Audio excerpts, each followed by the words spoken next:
দেখো বন্ধুরা, আমাদের মুড়ি ভাজা হচ্ছে। আমরা এইভাবেই মুড়ি ভাজি। আমার শাশুড়ি মা মুড়ি ভাজছেন। এইরকম মুড়ি এ চালকে প্রথমে রোদে শুকিয়ে তারপর চালকে ভেজে ভালো করে কড়াই নেড়ে এইরকমভাবে মুড়ি ভাজি হয়। আমরা ঘরেই মুড়ি ভাজি, আমরা কিনি না।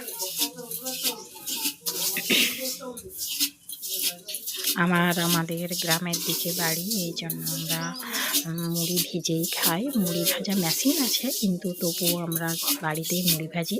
বাড়িতে মুড়ি ভাজলেই ভালো হয় মুড়িটা, মেশিনে মুড়ি ভাজলে এত ভালো হয় না। আর আমাদের ধান চাষও হয়, ওই জন্য ধান শুকনা করে মুড়ির ধান করেই মুড়িটা ভাজা হয়।